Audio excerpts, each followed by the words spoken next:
This call is now being recorded.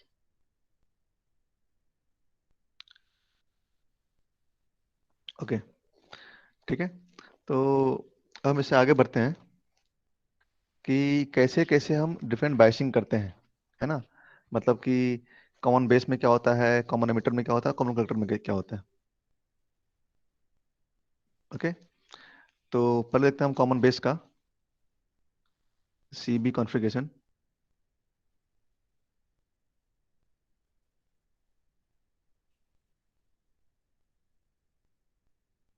ठीक है, पहले देखते हैं। तो इसमें हमें पता है कि कॉमन बेस है तो बेस ग्राउंडेड होगा, है ना। तो हमें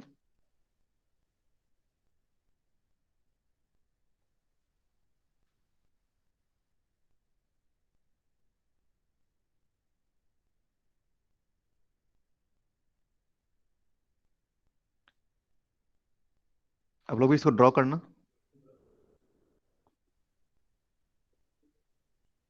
ठीक है।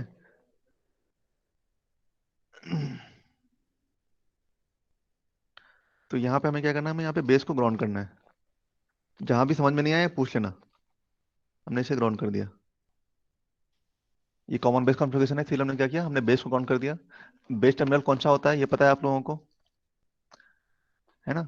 जो ये टर्मिनल है सेंटर वाला, इसको बोलते हैं base. This is base terminal. जिसमें एरो लगा होता है वो होता है एमिटर, और जिसमें एरो नहीं लगा होता है उसको बोलते हैं कलेक्टर। इसमें किसी को डाउट?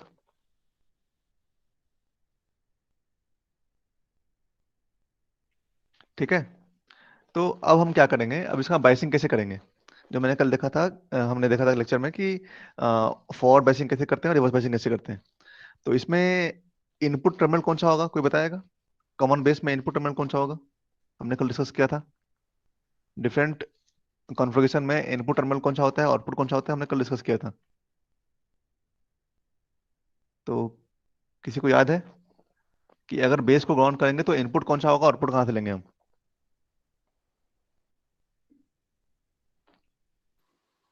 कॉमन बेस में जब हमने बेस को ग्राउंड किया हुआ है तो हम जो है एमीटर को इनपुट में।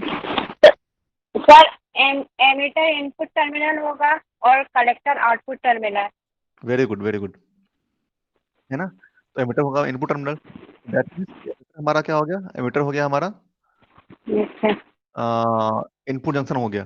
तो इनपुट को करना हमें फॉरवर्ड बायस कल हमने देखा था, है ना। कल हमने ये चीज डिस्कस किया था कि जो इनपुट जंक्शन होगा वो होता है, ये हमारा इनपुट जंक्शन है। तो इनपुट जंक्शन को करते हैं फॉरवर्ड बायस्ड और आउटपुट को करते हैं रिवर्स बायस हमेशा, ठीक है। तो इसका बायसिंग कैसे करेंगे, एमीटर इनपुट है हमारा तो एमीटर करेंगे हम फॉरवर्ड बायस। और फॉरवर्ड बायस के लिए क्या होता है कि एन टाइप को करते हैं नेगेटिव से ज्वाइन और पी टाइप को पॉजिटिव से। तो एमीटर यहाँ पे क्या है हमारा, क्योंकि एरो आउटसाइड है, एरो इस डायरेक्शन में है, एरो क्या है हमारा इस डायरेक्शन में है। तो ये हो गया हमारा एन टाइप। तो ये एनपीएन ट्रांजिस्टर है बेसिकली, है ना। This is NPN transistor. अगर एरो इनसाइड होता, एरो अगर ऐसा होता तो होता ये पीएनपी टाइप, ठीक है। तो ये एनपीएन है।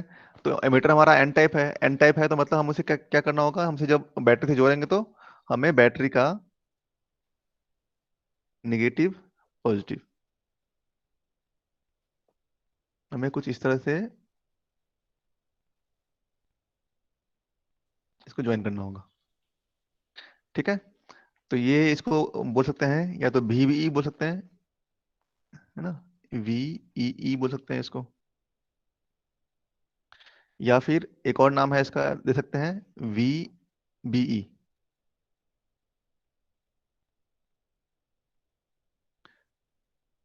VEE मतलब क्या हो गया कि एमीटर का वोल्टेज है, ठीक है। अगर हम बेस को ग्राउंड बोल रहे हैं तो कोई भी वोल्टेज अगर हम देखते हैं तो वो वोल्टेज हमेशा एक पोटेंशियल, एक पॉइंट और ग्राउंड के बीच का होता है वो वोल्टेज, जब भी हम वोल्टेज चेक करते हैं तो, है ना।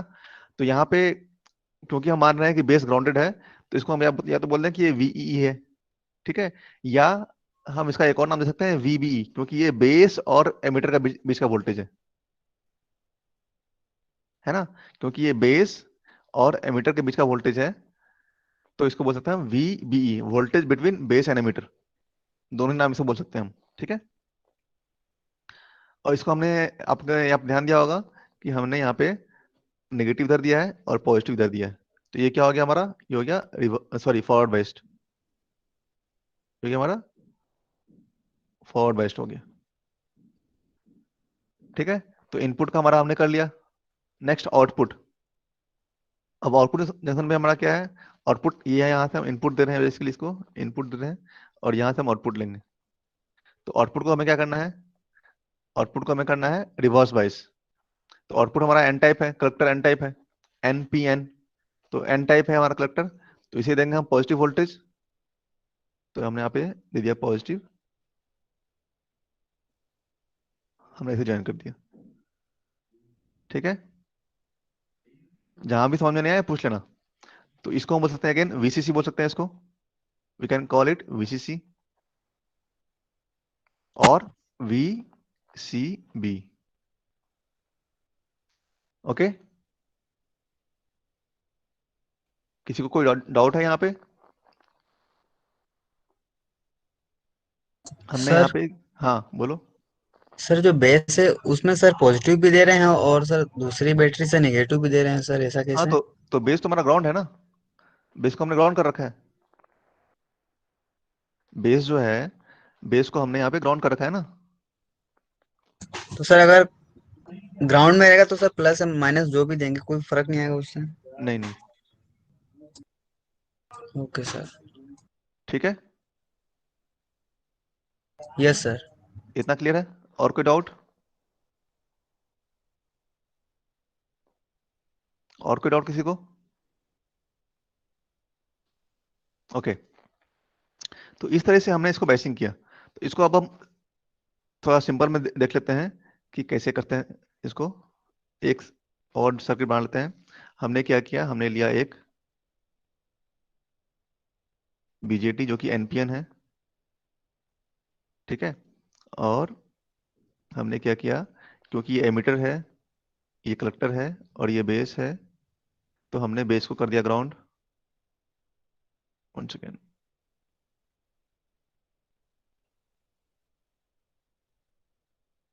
हमने बेस को ग्राउंड कर दिया और हमने, क्योंकि ये N टाइप है तो इसे हमें करना है फॉरवर्ड बायस, तो हमने यहाँ पे एक बैटरी जोड़ दिया, इसका नेगेटिव हमने जोड़ दिया यहाँ से, और हमें इसको करना है आउटपुट को रिवर्स बायस, हमने यहाँ पॉजिटिव दे दिया, हमने इसको ज्वाइन कर दिया यहाँ पे। ठीक है, इसको बोल देंगे हम VEE, इसको बोल देंगे हम VCC। तो ये हमारा हो गया biasing of common base configuration. समझ में आया ये चीज? ये क्लियर है? इसमें किसी को कोई डाउट? आप लोग साथ में नोट कर रहे हो ना सर्किट को? सभी लोग सर्किट को नोट करते हैं, जो भी मैं इस पे लिख रहा हूँ उसे नोट करते जाना।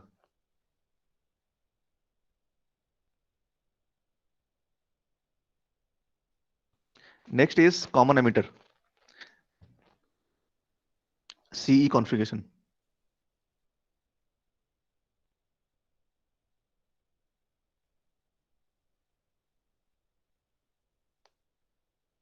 ओके, अब CE कॉन्फ़िगरेशन में क्या होगा, क्योंकि कॉमन एमिटर है तो एमिटर हो जाएगा हमारा ग्राउंड, एमिटर ग्राउंड को हमें ग्राउंड करना है, तो हम इसे कुछ इस तरह से सर्किट बनाएंगे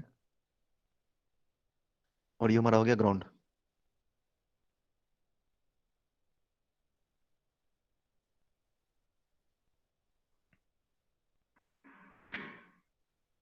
हमारे पास ये बेस है और ये कलेक्टर है।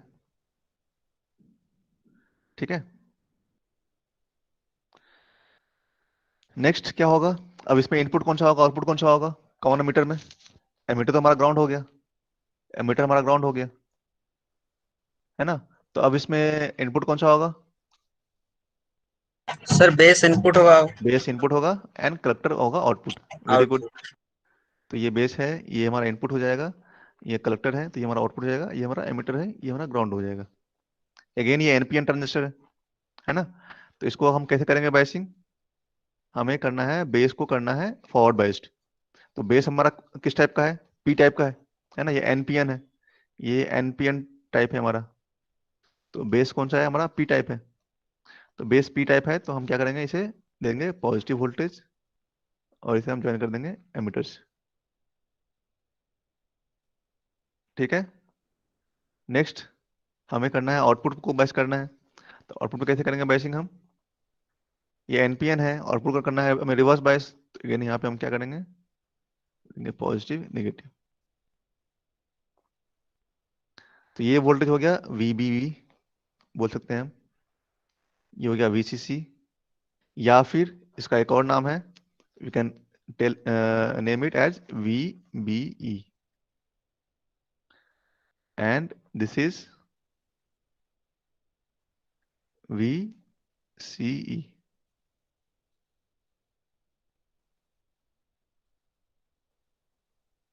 समझ में आया आप लोगों को।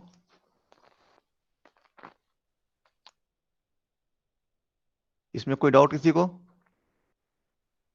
ओके अब आपके माइंड में ये भी क्वेश्चन आ रहा होगा कि सर हम एनपीएन ही ले रहे हैं बार बार, अगर हम पीएनपी लेंगे तो हम कैसे बैचिंग करेंगे। ठीक है। तो एनपीएन जैसे हम कर रहे हैं एनालिसिस, सेम वैसा ही करते हैं पीएनपी भी एनालिसिस, दोनों में कोई डिफरेंस नहीं होता है। Only difference is the polarity of voltage. अगर हम मान लो कि हमने ले लिया पीएनपी टाइप ले लिया हमने,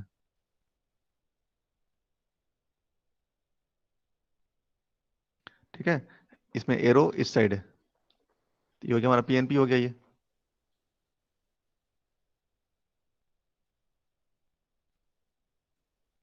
ठीक है। तो इसमें ये भी हमारा बेस है, हमें करना है इसे फॉरवर्ड बाइस्ड। एरो इनसाइड है ना, एरो इज इनसाइड।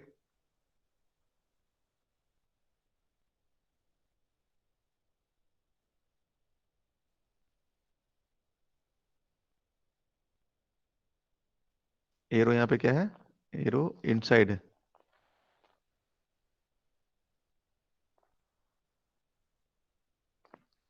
है ना। एरो हमारा क्या है, अंदर की तरफ जा रहा है ये। तो ये हो गया हमारा पीएनपी, ये ध्यान रखना हमेशा। तो अब हम क्या करेंगे, ये हो गया पीएनपी।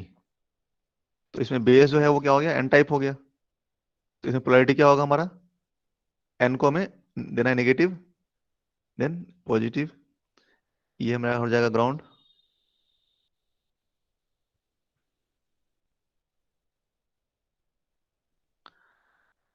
और कलेक्टर को हमें करना होगा, ये पीएनपी हो गया, तो कलेक्टर पी टाइप है, हमें करना है उसे रिवर्स बायस, तो यहाँ देंगे negative type.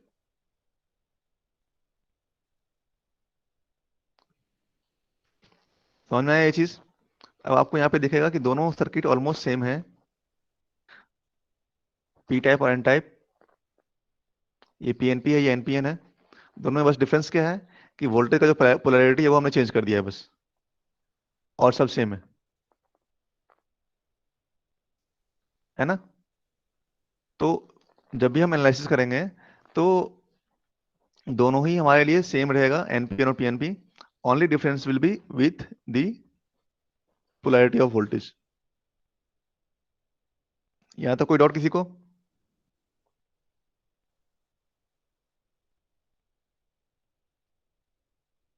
Next is CC configuration, common collector configuration.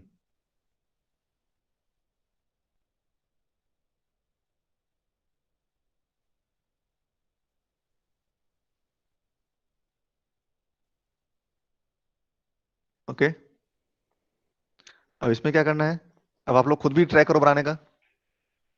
ठीक है। इसमें क्या करना है, इसमें हमारा जो कलेक्टर होगा हो जाएगा कॉमन। ठीक है। तो इसको हमने ऐसा बनाया कुछ, ये मीटर हो गया, ये कलेक्टर हो गया, ये हमारा ग्राउंड हो गया।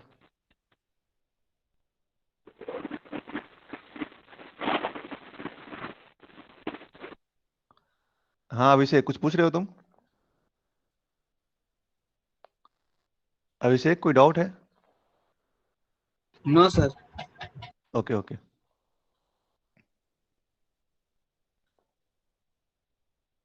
तो ये हमारा हो गया कॉमन कलेक्टर। तो हमने क्या किया, कलेक्टर को कॉमन कर दिया।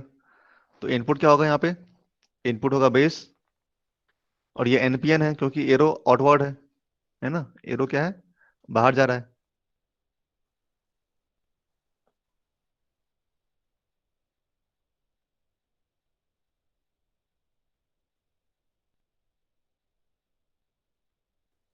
ठीक है, तो यहाँ पे बेस हमारा क्या है, यहाँ पे पी से पॉजिटिव साइड है, तो यहाँ पे पॉजिटिव वोल्टेज देंगे।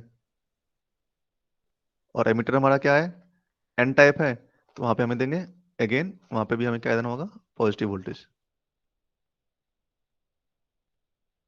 ताकि वो हो जाए रिवर्स बाइस। ओके, समझ में आया ये चीज।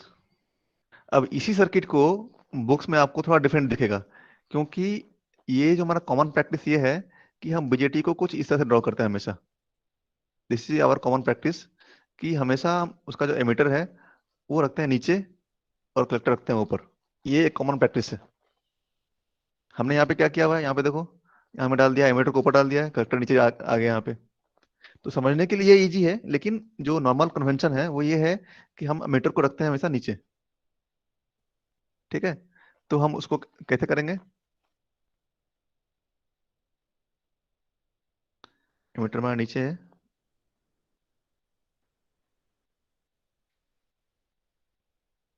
ओके। अब ये सर्किट देखो, अब यहाँ पे क्या है, जो वोल्टेज हमने दिया है इनपुट वोल्टेज, वो बेस और कलेक्टर के बीच में है। It is between base and collector. ठीक है, और जो रिवर्स बायस वोल्टेज है, ये वोल्टेज भी क्या है, this is also between emitter and collector. अब यहाँ पे हम उसको कैसे करेंगे चेंज। ठीक है, तो इसको हम ऐसे कर सकते हैं क्या,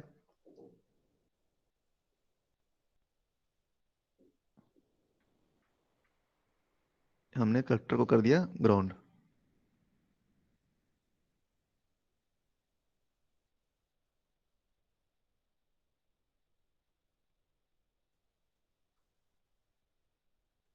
ठीक है, अब एक वोल्टेज जो है, जो आउटपुट वोल्टेज है, वो एमीटर और कलेक्टर के बीच में है।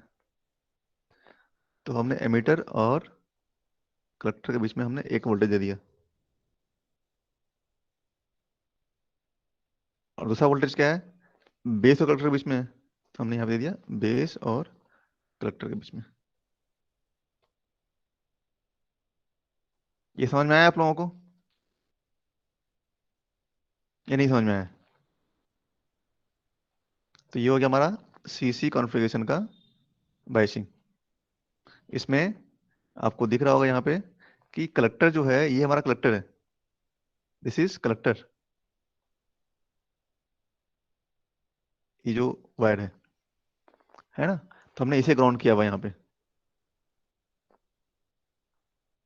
एमीटर को हमने यहाँ लिया हुआ है, ये एमीटर है हमारा। ये समझ में आया सबको, नहीं समझ में आया। ये हमने कुछ नहीं किया है, हमने बस ये जो सर्किट था इसी को हमने इस वे में अरेंज कर लिया है।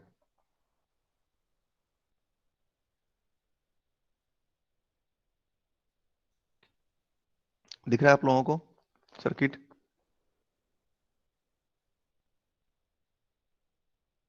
विजिबल है,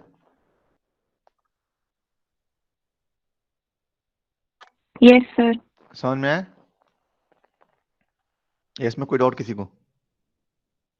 तो इस तरीके से हमने अभी लर्न किया है कि तीनों ही कॉन्फ़िगरेशन में हम बाइसिंग कैसे करते हैं। ओके, तीनों ही कॉन्फ़िगरेशन में हम बाइसिंग कैसे करते हैं, मतलब कि वोल्टेज कैसे सप्लाई वहां पे देते हैं इनपुट।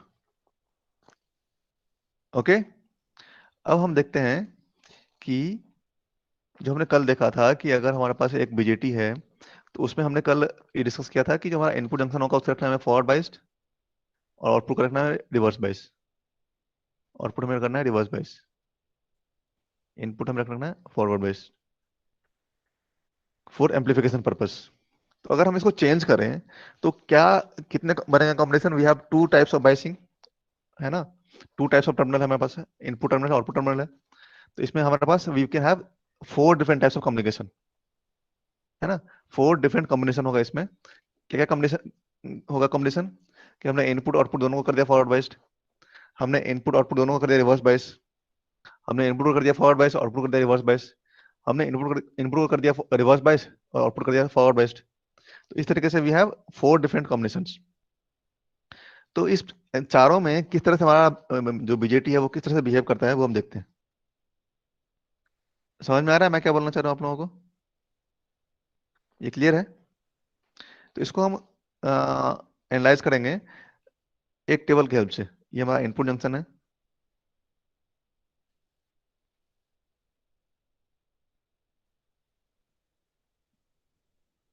ये हमारा आउटपुट जंक्शन है। अब इसमें होगा कि उसका जो रीजन ऑफ ऑपरेशन होगा वो क्या होगा। ये क्या होता है वो मैं बताऊंगा आपको, कुछ देर में समझ में आ जाएगा ये चीज।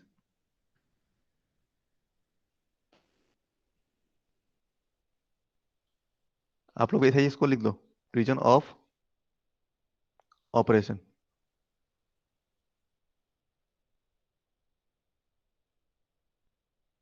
ठीक है।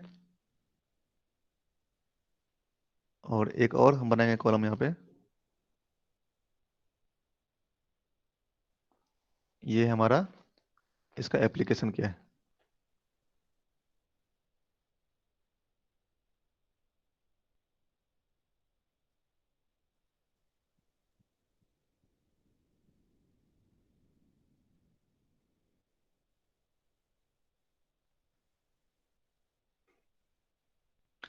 अगर हमने दोनों को कर दिया, जो हमने अभी देखा था, चलो पहले वो लेते हैं। हमने इनपुट को कर दिया फॉरवर्ड बाइस्ड, आउटपुट को कर दिया रिवर्स बाइस। तो जो हमारा रीजन ऑफ ऑपरेशन होगा वो बेसिकली क्या होता है, वो होगा सैचुरेशन रीजन।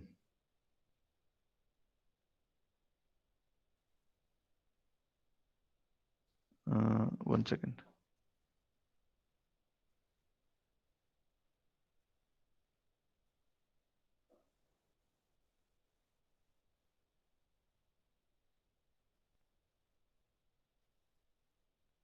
ये सिचुएशन होगा और it will work as a amplifier.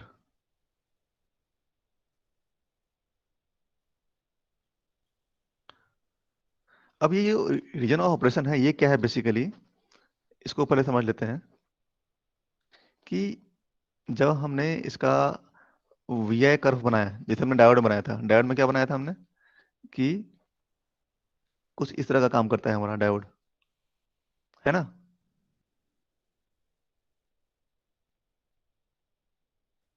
है ना, इस तरह का कुछ हमारा वेवफॉर्म होता है डायोड का। ये अगर V और ये I है, इसको बोलते हैं वी आई कर्व, या फिर बोलते हैं इसको आउटपुट कैरेक्टरिस्टिक्स। ठीक है। तो वैसे ही अगर हम इस बीजेटी का बनाएंगे तो बीजेटी का क्या होगा, बीजेटी का कुछ इस तरह से बनेगा हमारा। इसमें डिफरेंट कॉन्फ़िगरेशन में डिफरेंट बनता है। ठीक है। तो कुछ इस तरह का बनता है हमें।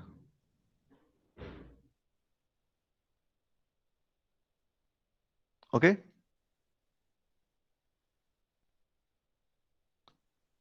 तो इसमें जो ये रीजन होता है जो हमारे इसके अराउंड है या इसके नीचे है, इसको बोलते हैं हम कट ऑफ।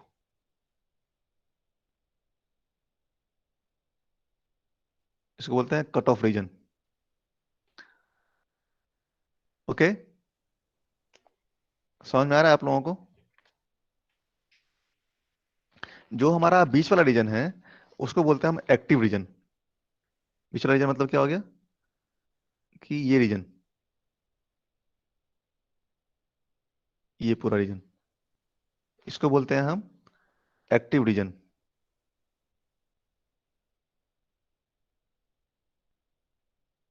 ठीक है। ये हो गया हमारा एक्टिव रीजन। और जो बच गया, जो हमारा ये रीजन है ना, ये रीजन है, ये, इसको बोलते हैं हम सैचुरेशन रीजन।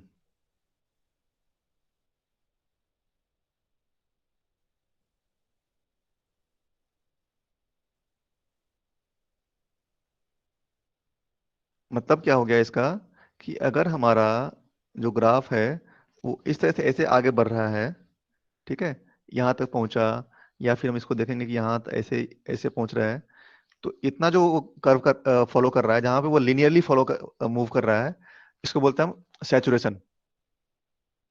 ठीक है, जहाँ पे वो ऑलमोस्ट हमें दिख रहा है कि लीनियर है या कांस्टेंट है ना, ऑलमोस्ट यहाँ पे हमें दिख रहा है कि ये कांस्टेंट है, यहाँ पे दिख रहा है ऑलमोस्ट कांस्टेंट है, इसको बोलते हैं हम एक्टिव रीजन। और जो एक पर्टिकुलर वोल्टेज के नीचे का आ रहा है पोर्शन हमारा, ये इसको बोलते हैं हम कि ये कट ऑफ में है, मतलब ये अभी ऑफ है।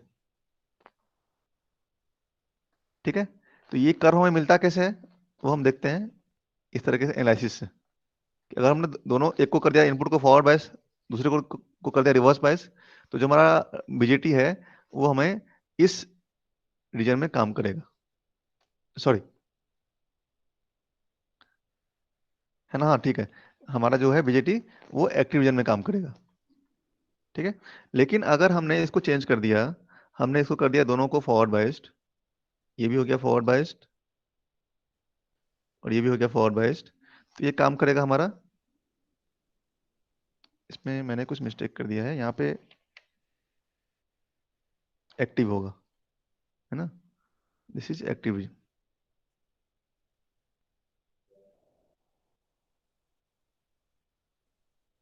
जो मैंने बताया आपको यहाँ पे कि वो, अगर हमने एक को कर दिया इनपुट को फॉरवर्ड बायस्ड, ये हमारा केस कौन सा है, इनपुट हमारा है फॉरवर्ड बायस्ड और आउटपुट जो है हमारा है रिवर्स बायस्ड, तो वो काम कहाँ काम करेगा, वो एक्टिव रीजन में काम करेगा। ठीक है, अगर हमने दोनों को कर दिया फॉरवर्ड बायस्ड तो क्या होगा, Saturation. हो जाएगा saturation, very good.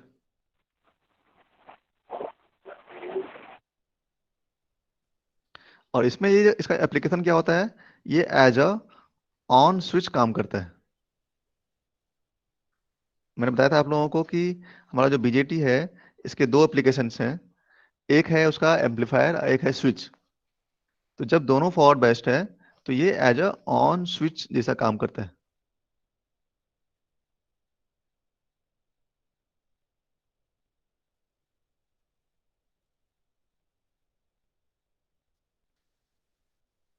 On switch,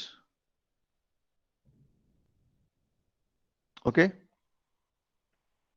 on मतलब या तो इसको बोल सकते हैं क्लोज स्विच, है ना, स्विच ऑन है या फिर क्लोज है। अगर हमारा कॉन्फ़िगरेशन, हमने जो बाइसिंग किया है वो थोड़ा ऐसा है कि हमने क्या किया कि हमने इनपुट को कर दिया रिवर्स बाइस और आउटपुट को भी कर दिया रिवर्स बाइस, दोनों कर दिया हमने को रिवर्स बाइस। तो जो हमारा बीजेटी है वो कुछ यहाँ जो रीजन है, ये जो हमारा रीजन है, ये वाला कट ऑफ, इसमें वर्क करता है वो। ठीक है, तो इसमें जो इसका रीजन ऑफ एप्लीकेशन हो गया, ये हो गया cut off.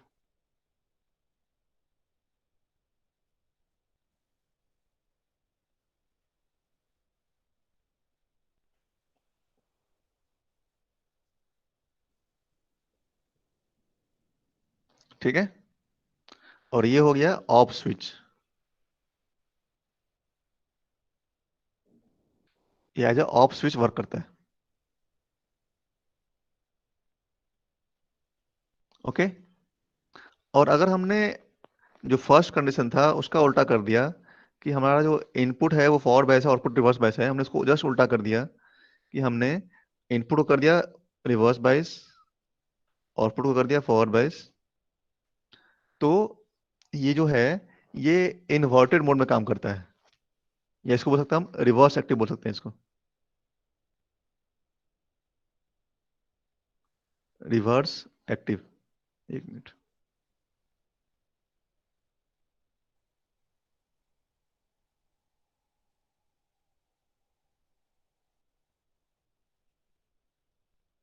Cut off, this is reverse active.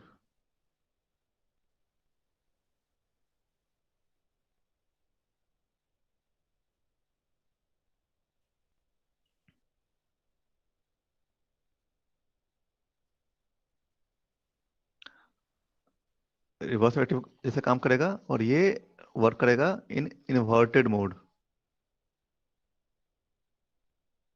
है ना। मतलब कि इसका जो गेन है वो कम होगा, नेगेटिव में जाएगा, नेगेटिव। किसी भी एम्पलीफायर में गेन होता है, आप लोगों को पता होगा कि किसी भी एम्पलीफायर में क्या होता है, गेन होता है। गेन मतलब क्या हो गया कि हमने इनपुट पे हमने सिग्नल दिया, आउटपुट पे सिग्नल हमें मिल रहा है। ये अगर एम्पलीफायर है, हमने इनपुट पे 5 वोल्ट दिया, तो इससे आउटपुट पे 10 वोल्ट देना चाहिए, तो ये बनेगा एम्पलीफायर। मतलब क्या कि इसको वो इम्प्रूव कर रहा है, इसको वो इम्प्रूव कर रहा है। अगर ऐसा कोई केस हो कि हमने इनपुट पे दिया 5 वोल्ट, आउटपुट पे मिल रहा है हमें 3 वोल्ट मिल रहा है, तो ये एम्पलीफायर से काम नहीं कर रहा है। यहाँ पे जो गेन है वो क्या है, 10/2 = 2। मतलब ये 2 का गेन दे रहा है हमें, ट्वाइस कर रहा है आउटपुट को। लेकिन यहाँ पे जो है 3 वोल्ट हो गया 5 वोल्ट से, इसका गेन रिड्यूस हो गया, इसको बोलते हैं हम नेगेटिव गेन बोलते हैं। मतलब ये एम्पलीफायर जैसा वर्क नहीं कर रहा है, ठीक है। तो वही केस होता है यहाँ पे। इस केस में, ये जो केस है हमारे पास, इस केस में ये ऐसे ही वर्क करता है कि इसका जो गेन है वो नेगेटिव हो जाता है। तो इसीलिए हम इस केस में, इस बायसिंग में, इसको हम बीजेटी को कभी यूज नहीं करते हैं, कभी भी यूज नहीं करते हैं, ठीक है। तो बीजेटी को हम ओनली इस, ये जो 3 बायसिंग कंडीशंस हैं, forward biased, reverse bias, reverse bias, reverse bias and forward forward, इस तीनों में यूज करते हैं इसको। अगर हमें इसका यूज करना है एज अ स्विच, तो हम इसको इस कॉन्फ़िगरेशन में यूज करते हैं, तो ये एज अ स्विच वर्क करेगा। मतलब अगर हमने दोनों इनपुट आउटपुट दोनों को फॉरवर्ड कर दिया तो वो ऑन हो जाएगा, और दोनों को रिवर्स कर दिया तो वो ऑफ हो जाएगा। ये हो जाएगा एज अ स्विच। और अगर हमें इसको वर्क करवाना है एज अ एम्पलीफायर, तो हमारा जो फर्स्ट कंडीशन था, इसमें हमें वर्क करवाना है इनपुट फॉरवर्ड, आउटपुट रिवर्स, हमेशा। समझ में आया आप लोगों को? ये क्लियर है या इसमें कोई डाउट है? समझ में नहीं आया हो तो पूछ लो, मैं फिर से बता दूंगा आप लोगों को, कोई दिक्कत नहीं है।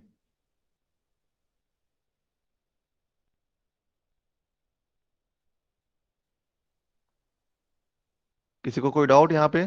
सर हाँ बोलो।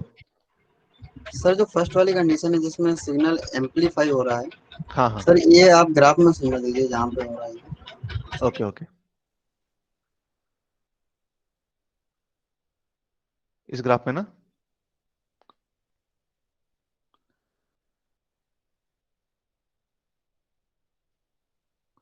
इसको चलो मैं इसको बताता हूँ ऐसे कुछ, ठीक है। हमारा कुछ ऐसा कुछ हमारे पास वेवफॉर्म आता है,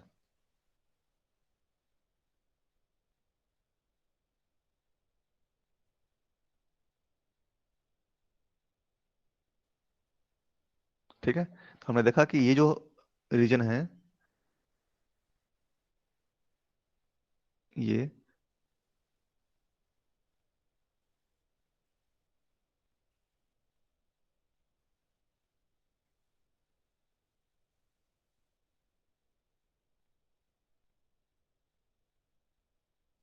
है ना, इसको बोलते हैं हम सैचुरेशन बोलते हैं। ये हो गया हमारा सैचुरेशन, और ये हमारा हो गया एक्टिव। ये जो पूरा रीजन है, ये हो गया एक्टिव। तो इसमें एम्पलीफाई कैसे हो रहा है हमारा सिग्नल? तो ये हमारा जो कर्व है बेसिकली, ये हमारा, अगर हम बात करें डिफरेंट बाइसिंग का, तो मान लो ये हम यूज कर रहे हैं, कॉमन एमिटर यूज कर रहे हैं, ठीक है। अब कॉमन एमिटर यूज कर रहे हैं, तो किस किस के बीच में हमें प्लॉट करना है, आउटपुट वोल्टेज क्या होगा वहां पे, कॉमन एमिटर में आउटपुट वोल्टेज क्या होगा, कॉमन एमिटर में आउटपुट टर्मिनल कलेक्टर है हमारा, तो VCE जो है वो आउटपुट वोल्टेज होगा, है ना। VCE जो है वो आउटपुट वोल्टेज होगा हमारा। तो ये हो जाएगा हमारा VCE, ठीक है। और आउटपुट करंट क्या है इसमें, बताओ कोई, आउटपुट करंट क्या होगा, क्योंकि आउटपुट टर्मिनल कलेक्टर है, तो IC हो जाएगा, है ना। समझ में आ रहा है ये चीज? हमने कॉमन एमिटर देखा था यहाँ पे, है यस सर। ना। कॉमन एमिटर का हमने यहाँ पे ग्राफ देखा था।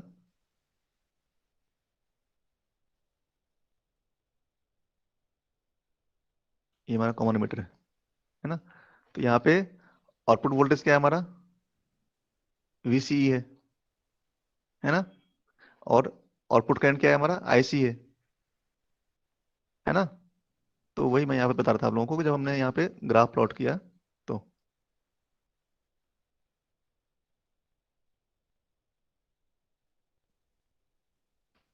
तो यहाँ पे IC हो गया ये, और ये VCE हो गया।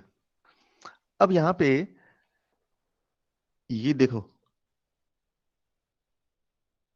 ये जो चेंज कर रहे हैं हम यहाँ पे, 1 मिनट पहले, ये जो चेंज हो रहा है, ये जब हम आउटपुट वोल्टेज इसमें प्लॉट करते हैं, तो वो क्या होता है, VCE और IC के बीच में प्लॉट करते हैं। इसमें हम IB को रखते हैं कांस्टेंट। IB मतलब क्या हो गया, बेस करंट। तो ये डिफरेंट बेस करंट पे है, ये जो हमने ये 3 डिफरेंट ग्राफ बनाए हैं, ये डिफरेंट बेस करंट पे, मतलब ये मान लो कि 10 माइक्रो एम्पियर पे है, ये 20 माइक्रो एम्पियर पे है, ये 30 माइक्रो एम्पियर पे है ना। ये क्या है बेसिकली हमारा, ये IB है, बेस करंट। क्योंकि इसमें इनपुट करंट क्या होता है, बेस करंट होगा कॉमन एमिटर में, है ना। तो इनपुट को हम रखना होता है कांस्टेंट, और फिर हम आउटपुट देखते हैं कि आउटपुट कैसे वैरी हो रहा है। अगर हम आउटपुट में VCE चेंज कर रहे हैं तो IC कैसे चेंज हो रहा है, तो फिर हम ये ग्राफ प्लॉट करते हैं इस तरह से, है ना। तो जब हमने IB को 10 माइक्रो एम्पियर रखा, तो देखा कि हमारा जो, अगर VCE को हम आगे बढ़ाते जाते हैं तो हमें कुछ इस तरह का ग्राफ मिल रहा है हमें। अगर हमने IB को बढ़ा दिया 20 माइक्रो एम्पियर, और फिर हमने VCE को 0 से इंक्रीज करना स्टार्ट किया, तो कुछ इस तरह का हमारा कर्व मिलता है IC का, है ना। इस तरह के साथ हम इसको इसको इसका कर्व बनाते हैं। तो अब IB हमारा क्या हो गया, ये इनपुट हो गया। ये क्या है, ये जो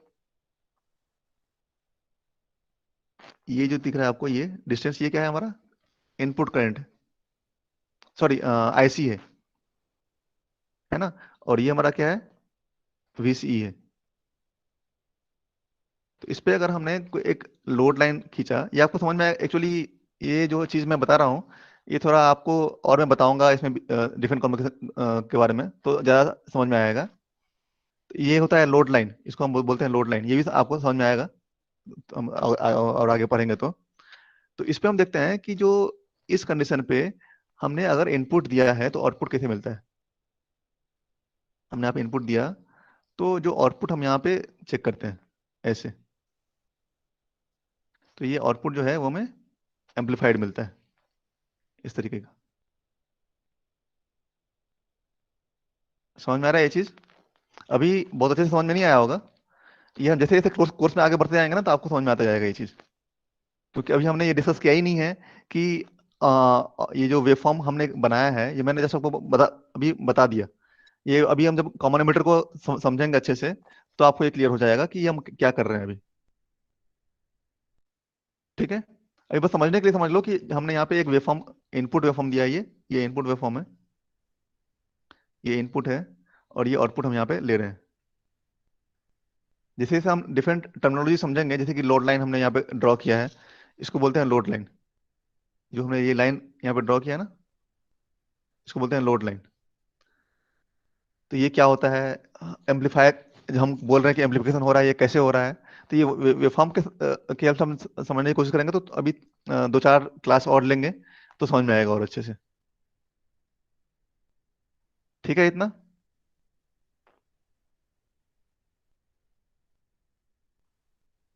इतना ठीक है अभिषेक। हाँ सर, ये ना समझ में आ गया सर, जहाँ आपने लोड लाइन बनाई है सर, इसके बाद का नहीं आया। हाँ हाँ, वो मैं बताऊंगा आप लोगों को अच्छे से, है ना, स्टेप बाय स्टेप बताऊंगा मैं सब कुछ। ठीक है, yes yes sir. Okay okay. अच्छा, तो हमने इतना कर लिया इसमें। ठीक है, अब आप लोगों को अभी कोई क्लास तो नहीं है अभी जस्ट 5 मिनट ले लूं और मैं, कोई दिक्कत तो नहीं है आप लोगों को।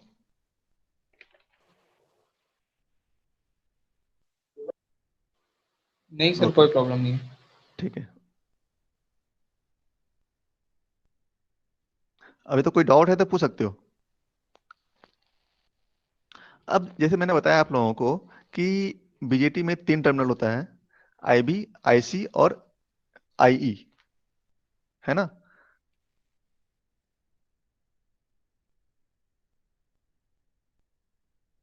ये अगर हमारा बीजेटी है, इसमें कि हमारे पास एमिटर है, बेस है और कलेक्टर है ना।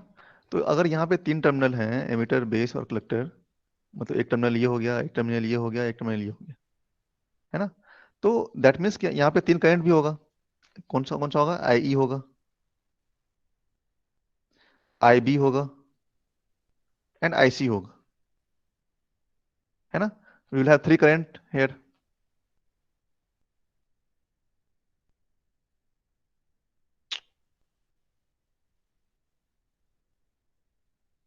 है ना। We will have 3 current, IE, IB और आईसी। तो इस तीनों में क्या रिलेशन है? ठीक है। अब मैंने आप लोगों को कल बताया था ये चीज कि एमिटर का काम क्या है। इसका काम क्या है कि ये एमिट करता है, इलेक्ट्रॉन्स को ये एमिट करता है, इसका ये काम है। ओके। कलेक्टर का काम क्या है? इसका काम है रिसीव करना, ये रिसीव कर रहा है सब। ओके।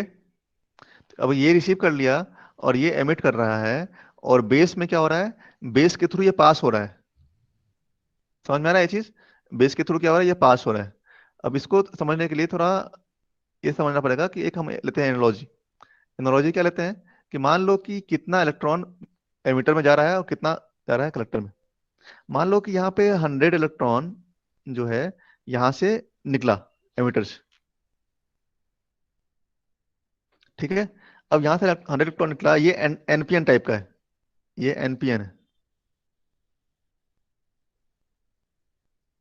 ये एन, पी और एन है। तो यहाँ पे 100 इलेक्ट्रॉन है एमिटर में। बेस में क्या है? बेस में होल्स हैं। और कलेक्टर में क्या है? कलेक्टर में भी इलेक्ट्रॉन्स हैं, है ना। लेकिन एमिटर जो है ये हाईली डोप्ड है, कलेक्टर मॉडरेटली डोप्ड है, और बेस जो है बहुत लाइटली डोप्ड है। तो जब यहाँ से ये क्योंकि बेस बहुत लाइटली डोप्ड है, तो क्या होगा? जब 100 इलेक्ट्रॉन यहाँ से निकला, बेस में पहुंचा, तो बेस में क्या होगा? इलेक्ट्रॉन होल में होगा रिकॉम्बिनेशन। तो मान लो कि 2 से 3 इलेक्ट्रॉन जो है यहाँ पे रिकम्बाइन कर गया, और जो बच गया वो पहुंच जाएगा यहाँ पे। मान लो कि यहाँ पे 98 इलेक्ट्रॉन या 97 इलेक्ट्रॉन, मान लो कि 97 इलेक्ट्रॉन यहाँ पे पहुंच गया, और 3 इलेक्ट्रॉन जो है क्या हुआ? वो होल में रिकम्बाइन कर गया, है ना। यहाँ पे 3 इलेक्ट्रॉन रिकम्बाइन कर गया। इस चीज को समझना अच्छे से। 100 इलेक्ट्रॉन यहाँ से निकला एमिटर से, क्योंकि बेस में कुछ होल्स भी है हमारे पास, लेकिन क्योंकि बेस बहुत लाइटली डोप्ड है, अगर हम बेस को डोपिंग ज्यादा कर देते तो यहाँ पे ज्यादा होता है रिकम्बिनेशन। लेकिन क्योंकि यहाँ पे ये बहुत लाइटली डोप्ड है, तो क्या हो गया? हमारा बेस में ओनली 3 इलेक्ट्रॉन रिकम्बाइन किया, और जो बच गया वो पहुंच गया हमारा कलेक्टर में, 97। समझ में आ रहा है ये चीज? ठीक है। तो ये 3 इलेक्ट्रॉन के कारण जो करंट होगा वो बन जाएगा हमारा बेस करंट। जो 97 के कारण जो करंट होगा वो बन जाएगा हमारा कलेक्टर करंट। जो 100 के कारण करंट है वो बन जाएगा हमारा एमिटर करंट। तो इसमें जो एक आता है रिलेशन, वो क्या आता है कि I E equals to always I B plus I C, हमेशा। ये बीजेटी का करंट इक्वेशन है, बेसिक ट्रांजिस्टर इक्वेशन बोलते हैं इसको। Is known as basic transistor equation.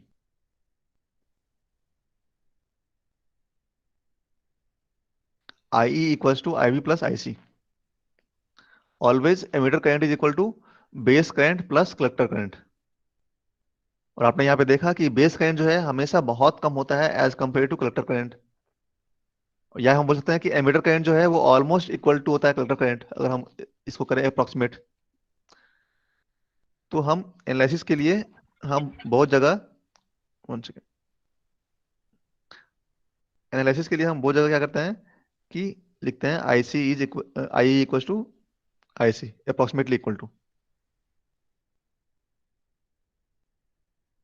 हालांकि इक्वल नहीं होता है, देयर इज सम डिफरेंस, है ना। जो कि बेस करंट जो फ्लो करता है वो एक उसका डिफरेंस है, लेकिन अप्रोक्सीमेटली अगर देखें तो 100 और 97 जो है अप्रोक्सीमेटली इक्वल है। इतना क्लियर है आप लोगों को? ये समझ में आया आप लोगों को? हाँ बोलो। सर हाँ सर ये क्वेश्चन तीनों जो सर आपने बताया थी कंडीशन उनके लिए सेटिस्फाई है। हाँ, तीनों के लिए, common emitter, common base, common collector, तीनों के लिए ये ट्रू रहेगा। Okay sir. ठीक है, इतना क्लियर है? Yes sir. ये एनपीएन पीएनपी दोनों के लिए ट्रू है, पीएनपी भी के लिए भी सेम है और एनपीएल के लिए भी सेम है ये। ठीक है, यस इतना सर। क्लियर, इतना समझ में आया आप लोगों को?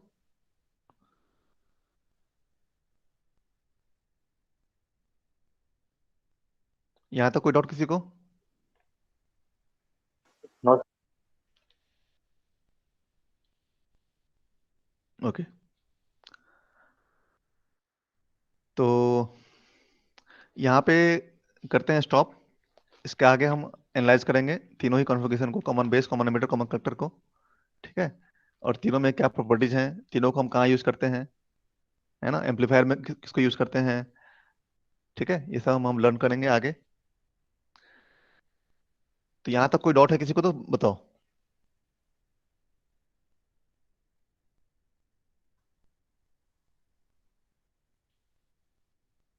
Any doubt till now?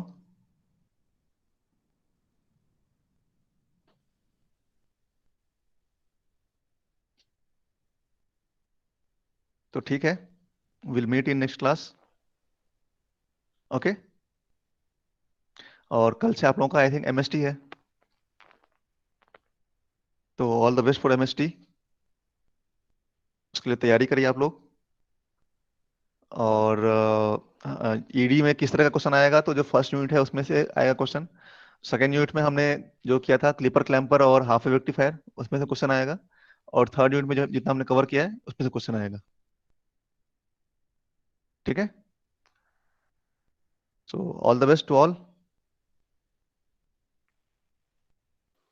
Prepare well, will meet in next class.